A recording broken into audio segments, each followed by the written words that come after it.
Bonjour tout le monde. Aujourd'hui, on va se parler un peu de leadership. Puis on va parler de finances en même temps. J'aime ça sur mes chroniques toujours de parler de finances parce que ça m'intéresse énormément.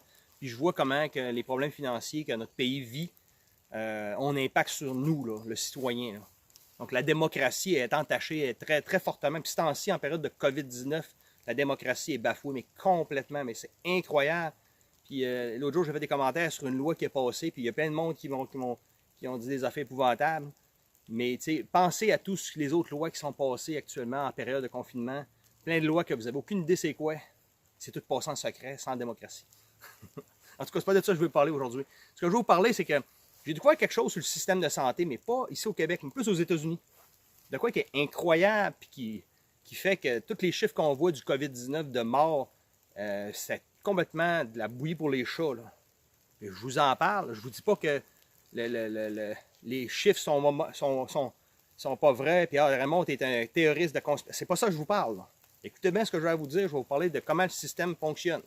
Okay? Aux États-Unis, actuellement, là, les hôpitaux, comme vous savez déjà probablement, les hôpitaux sont privés, en grande partie. Donc, l'État, il y a un système de couverture étatique, là, ça s'appelle Medicare, vous avez sûrement le Obamacare, vous avez sûrement entendu parler de ça. Là. Mais ça existait avant lui, là, mais le système aujourd'hui, en mode COVID-19, a décidé de payer le triple, rembourser les hôpitaux du triple de ce qu'ils remboursent normalement pour une maladie similaire. Mais si elle est taguée COVID-19, tu reçois le triple. Aujourd'hui, ce qu'on voit dans les hôpitaux américains, c'est que beaucoup d'hôpitaux qui ont déjà entré en faillite, parce que le gouvernement a réquisitionné les hôpitaux, les a mis tous en mode pandémie, puis là, il n'y a plus personne dans les hôpitaux. Il n'y a plus de clients qui rentrent pas en tout dans les hôpitaux. On le voit ici au Québec aussi. Allez vous promener dans les hôpitaux, vous allez voir, vous n'attendrez pas. Là. Ils sont vides, les hôpitaux. La pandémie est nulle dans les hôpitaux. Est-ce que les hôpitaux s'en rendent pas? On ne le voit pas dans les hôpitaux. Il y a peut-être une pandémie, mais on ne le sait pas. Ça ne paraît pas dans les hôpitaux, en tout cas. Mais les hôpitaux sont en mode confinement, puis ils n'ont pas le droit de faire d'autres choses. Ils ont tous cessé les autres activités. Ça fait que les hôpitaux américains, eux autres, c'est des business qui reçoivent des clients. Là, les clients ne peuvent plus venir. Qu'est-ce qu'ils font? Ils vont fermer. Ils vont faire faillite. Fait que là, ils reçoivent des gens qui sont malades, pneumonie, une grippe, comme d'habitude. C'est des maladies graves là, pour des personnes de certain âge, là, tous les problèmes pulmonaires. Là. Ils reçoivent ces patients-là, ils tapent COVID-19 dessus, sans vraiment dépister, sans vraiment checker. De toute façon, ils s'en sacent comme dans l'an 40. Pourquoi? Parce que quand, mettons, il y a un tel remboursement, mettons, tu utilises une machine pour l'oxygène chez un patient qui est grippé, le gouvernement Medicare va te donner 4 000 $. L'assurance va te donner 4 000 $. Tu sais, ça marche par assurance là-bas. Là. Et si le même patient qui a la même maladie, là, on marque dans le dossier que c'est attribuable au COVID-19, mais tu sais, souvent, ils sont même pas sûrs. Même pas obligés d'avoir un test de dépistage. Là. Fait que là, ils vont recevoir pas 4 000, ils vont recevoir 13 000 $. Fait que, puis c'est triplé tout le temps. Là. Tu sais, quelqu'un meurt d'une pneumonie, puis là, ils mettent relié au COVID-19. D'habitude, ils donnent comme 13-14 000 là, pour traiter une maladie comme ça. Là, ils vont donner comme 39 000 à 40 000 $ pour traiter la même maladie. Qu'est-ce que vous pensez qu'ils font les administrateurs des hôpitaux, puis même les docteurs? Les docteurs, c'est des employés de ces hôpitaux-là. Là. Des fois, même le docteur lui-même est un actionnaire. Fait que tous les docteurs sont fortement encouragés, fortement, vraiment, là, on écrit ça, là. Ils vont fermer boutique, sinon ils vont faire faillite.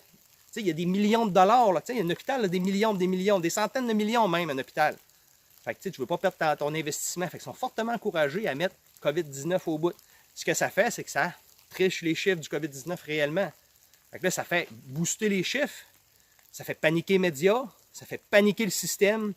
Puis après ça, on va franchir des barres comme 100 000 morts. Là. Des barres qui sont incroyables, là, qui sont tragiques, qui sont terribles. Puis là, le monde va paniquer encore plus. Mais est-ce que c'est des vrais chiffres? Est-ce que c'est une vraie pandémie? Mais si on n'avait pas triché les chiffres avec de l'argent comme ça, l'argent du gouvernement, on n'aurait pas ces affaires-là. Mais là, on a mis une tricherie d'argent. Puis là, fait que là, les business embarquent là-dedans, dans la tricherie, pour continuer de tricher, sinon on ferme boutique parce qu'ils sont dépourvus. C'est correct, je veux dire, ils sont dépourvus, là. Tu sais, il y a donne pareil, comme c'est en site, on reçoit une pension, là, une prestation d'urgence. Là. Je suis dépourvu, bon, il faut que je la prenne, j'ai pas le choix. Ah oui, c'est correct. J'ai dit, tu peux même, il y en a qui trichent même pour la prendre pareil. Tu as le droit, là. C'est légal. Le gouvernement a dit à tout le monde, prenez de l'argent, oui, on vous donne de l'argent. Let's go! Wouhou! Le party a commencé.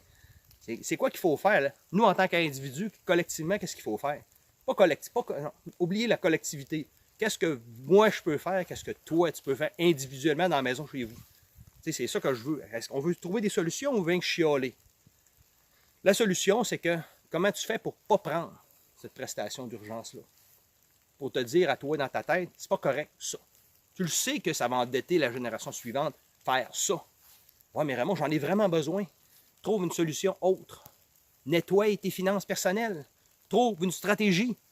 Moi, j'en offre des stratégies au monde, même des stratégies pour faire de l'argent. En confinement, là. Moi, ma business est en train d'augmenter en confinement. Je fais plus d'argent en confinement. Il y en a plein d'autres sortes de business aussi qui grandissent pendant le confinement. Fais quelque chose qui sort de l'ordinaire. Tu ne peux pas rester comme ça. Parce que la prestation d'urgence, c'est pas correct, ça. Tu peux la prendre un certain temps, mais dis-toi dans ta tête, je ne peux pas regarder ça longtemps, c'est pas correct.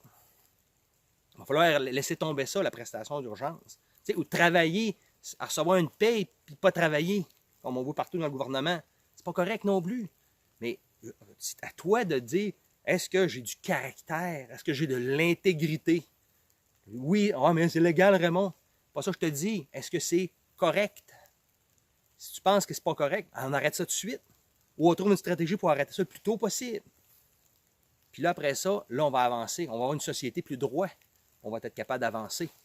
On va être capable de... Les tricheries que le gouvernement nous dit de faire, on n'est pas obligé de le suivre. Quand le tricheur nous dit que c'est correct, on peut faire ça, c'est légal. On n'est pas obligé de l'écouter. Tu peux voler des films sur Internet, il n'y a personne qui va te pogner pareil. Oui, mais on n'est pas obligé de l'écouter. Les gens qui font ça, faites-les. C'est pas légal, c'est une tricherie, puis c'est un vol.